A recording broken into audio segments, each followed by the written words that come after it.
ദൈവനാമത്തിന് മഹത്വമുണ്ടാകട്ടെ. ഈ പ്രഭാതവേളയിൽ തിരുവചന കേൾവിക്കായി കാതോർത്തിരിക്കുന്ന എല്ലാ വിശുദ്ധരെയും ക്രിസ്തയേശുവിൻ്റെ നാമത്തിൽ ഞാൻ സ്നേഹവന്ദനങ്ങൾ ചൊല്ലുന്നു. ഇന്നത്തെ പ്രഭാത ധ്യാനത്തിനായി പരിശുദ്ധാത്മാവ് എൻ്റെ ഹൃദയത്തിൽ പ്രകാശിപ്പിച്ച ഒരു തിരുവചനം ഞാൻ വായിക്കുന്നു.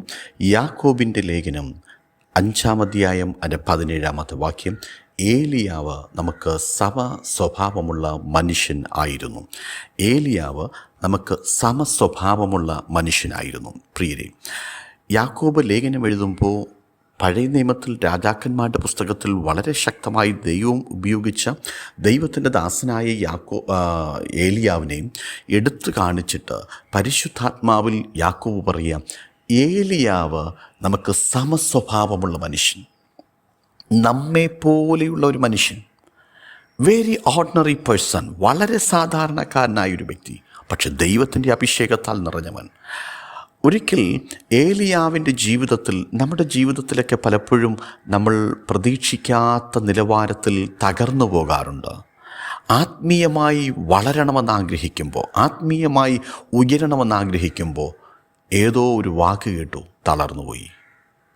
ജീവിതത്തിൽ സ്വപ്നങ്ങൾ കാണുന്നവരുണ്ട്. സ്വപ്നങ്ങൾ പൂവണിയാതെ വരുമ്പോൾ തകർന്നുപോയി.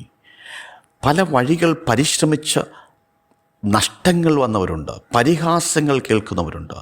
പക്ഷെ അതിൻ്റെ ചുറ്റുപാടുകളുടെ നടുവിൽ ഇനി ഒരു വഴിയും വേണ്ട, മതി എന്ന് പറഞ്ഞ് മതിയാക്കി നിരാശപ്പെട്ടിരിക്കുന്ന ആരെങ്കിലും ഇന്ന് ഈ ശബ്ദം കേൾക്കുന്നെങ്കിൽ നിങ്ങളോട് ദൈവത്തിൻ്റെ പരിശുദ്ധാത്മാവ് പറയുന്നു, ഏലിയാവ് നമുക്ക് സമസ്വഭാവമുള്ള മനുഷ്യനാണ്. നോക്കൂ, രാജാക്കന്മാരുടെ പുസ്തകം പഠിക്കുമ്പോൾ താനോ മരുഭൂമിയിൽ ഒരു ദിവസത്തെ വഴി ചെന്ന് ഒരു ചൂരച്ചെടിയുടെ തണലിലിരുന്നു മരിക്കാൻ ഇച്ഛിച്ചു. ഇപ്പോൾ മതി യഹോവേ, എൻ്റെ പ്രാണനെ എടുത്തുകൊള്ളണമേ. മരിക്കാൻ വേണ്ടി ആഗ്രഹിച്ച ഒരു വ്യക്തി പുലപ്പോയ ദൈവത്തോട്, മതി, ഇനി ജീവിക്കണ്ട, ഇനി എനിക്ക് മുന്നോട്ട് പോകണ്ട, എൻ്റെ പ്രാണനെ അങ്ങ് എടുക്കുക കർത്താവേ. എന്തുമാത്രം പിശാച് തൻ്റെ ഭക്തനെ നിരാശപ്പെടുത്തി കളഞ്ഞു. ശക്തനായി ദൈവത്തിൻ്റെ രാജ്യത്തിൻ്റെ മഹത്വത്തിനായി ദൈവനാമം തൻ്റെ ജനത്തിൻ്റെ ഇടയിൽ വെളിപ്പെടുത്തുവാൻ, ശത്രുക്കളുടെ ഇടയിൽ യഹോവയാണ് വലിയവനെന്ന് കാണിക്കാൻ ദൈവം ശക്തമായി കരങ്ങളിലെടുത്ത ഒരു ഭക്തൻ. ആ ഭക്തൻ്റെ ജീവിതത്തിൽ ഒരു സ്ത്രീയുടെ വാക്ക് കേൾക്കുമ്പോൾ നിരാശപ്പെട്ടോടുകയാണ്. ഇന്ന് ഈ ദൈവത്തിൻ്റെ വചനം കേൾക്കുമ്പോൾ നമ്മൾ ഏതവസ്ഥയിലാണെങ്കിലും നമ്മുടെ അവസ്ഥകളുടെ നടുവിൽ നമ്മുടെ നിരാശ മാറ്റി ഒരു വലിയ പ്രത്യാശ നമ്മുടെ ഉള്ളിൽ തരുവാൻ നാം സേവിക്കുന്ന ദൈവം നമുക്ക് കഴിവുള്ളൊരു ദൈവമാണ്. പൗലോസിനെ നോക്കൂ. പൗലോസ് കൊരിന്ത്യർ ലേഖനത്തിൽ പറയുന്ന വാക്ക് എങ്ങനെയാണ്? ഞങ്ങൾ സകല വിധത്തിലും കഷ്ടം സഹിക്കുന്നവർ.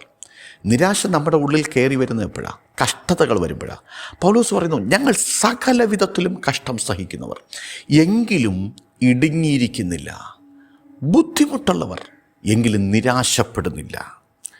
ശത്രുവിന് പുതിയ നിയമത്തിലേക്ക് വരുമ്പോൾ തൻ്റെ ഭക്തൻ ദൈവം എടുത്തുപയോഗിക്കുന്ന ഒരു അനുഗ്രഹിക്കപ്പെട്ട ദൈവത്തിൻ്റെ ദാസൻ, ആ ഭക്തനായ ദൈവത്തിൻ്റെ ദാസൻ പറയുന്നു, ഞങ്ങൾ സകല വിധത്തിലും കഷ്ടം അനുഭവിക്കുന്നവർ. ഇവിടെ കഷ്ടം എന്ന് പറയുമ്പോൾ, നിരാശപ്പെടുക എന്ന് പറയുമ്പോൾ അതിൻ്റെ പലവിധമായ ഹീബ്രു വാക്കിൻ്റെ അഡ്ജക്റ്റീവ് വിശേഷണങ്ങളെടുത്ത് നോക്കുമ്പോൾ രോഗികളാക്കുന്ന അനുഭവം, നിന്ന അനുഭവിക്കുന്ന അനുഭവങ്ങൾ, സുഖപ്പെടുത്താൻ കഴിയാത്ത അനുഭവങ്ങൾ. പക്ഷെ സ്വർഗത്തിലെ ദൈവത്തിൻ്റെ മുഖം നോക്കി യാത്ര ചെയ്യുന്ന തൻ്റെ ഭക്തൻ ദൈവജനത്തോട് ലേഖനം എഴുതുമ്പോൾ ഇപ്രകാരം പറയുന്നു, ഞാൻ നിങ്ങൾക്ക് ലേഖനം എഴുതുമ്പോഴും നിങ്ങളോട് ഈ വചനം പ്രസംഗിക്കുമ്പോഴും എല്ലാ വിധത്തിലുമുള്ള കഷ്ടത ഞാൻ അനുഭവിക്കുന്നു, പക്ഷേ ഞാൻ ഇടുങ്ങിയിരിക്കുന്നില്ല. ബുദ്ധിമുട്ട് എൻ്റെ ജീവിതത്തിലുണ്ട്, പക്ഷെ നിരാശപ്പെടുന്നില്ല. അതേ പ്രിയരെ, നിരാശ അനുഭവിക്കുന്ന നമ്മുടെ ജീവിതത്തിൽ നമ്മളെ തളർത്തിക്കളയുവാൻ, നാം പിന്നെയും താഴേക്ക് തള്ളിയിടുവാൻ വാക്കുകളുടെ ശക്തമായ പ്രഹരം നമുക്ക് ചുറ്റും നിൽക്കുമ്പോൾ നമ്മൾ ദൈവത്തോട് പറയണം, പിശാചേ, നീ എന്നെ നിരാശപ്പെടുത്താൻ കൊണ്ടുവരുന്ന ഏത് സാഹചര്യത്തിൻ്റെ നടുവിലും എൻ്റെ ദൈവത്തിൽ ഞാൻ പ്രത്യാശ വയ്ക്കും. യഹോവയിൽ പ്രത്യാശ വയ്ക്കുക, നിൻ്റെ ഹൃദയം ഉറച്ചിരിക്കട്ടെ. അങ്ങനെയല്ലേ സങ്കീർത്തനക്കാരൻ പറയുന്നത്? നമ്മുടെ ജീവിതത്തിൽ നിരാശപ്പെടുമ്പോൾ നാം നമ്മിലേക്ക് നോക്കാതെ ലുക്ക് ഓൺ ടു ജീസസ്. യേശുവിലേക്ക് നോക്കുക.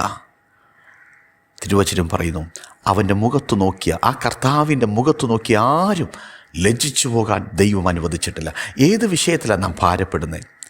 ഒരുപക്ഷെ നമ്മുടെ തലമുറയുടെ വിഷയമായിരിക്കാം, കുഞ്ഞുങ്ങളുടെ ഭാവിയായിരിക്കാം, കുഞ്ഞുങ്ങളുടെ പഠനമായിരിക്കാം, തലമുറയുടെ സ്വഭാവമായിരിക്കാം, നമ്മുടെ പങ്കാളിയായിരിക്കാം വിഷയം.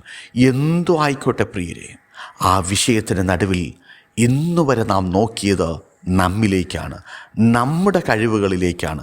നമുക്കെങ്ങനെ ഇത് നിരാശയിൽ നിന്ന് കയറി വരാം, ഇത് സുഖപ്പെടുത്താം, ഇത് നേരെയാക്കാം എന്നൊക്കെയാണ് നമ്മൾ ചിന്തിച്ചേ. ആ പ്ലാനിങ്ങുകളെല്ലാം മാറ്റിവെച്ചിട്ട് ദൈവത്തിൻ്റെ തിങ്കിലേക്ക് നോക്കുവാൻ, ദൈവമുഖത്തേക്ക് നോക്കുവാൻ ഭക്തന്മാരെ പോലെ തീരുമാനമെടുക്കാം.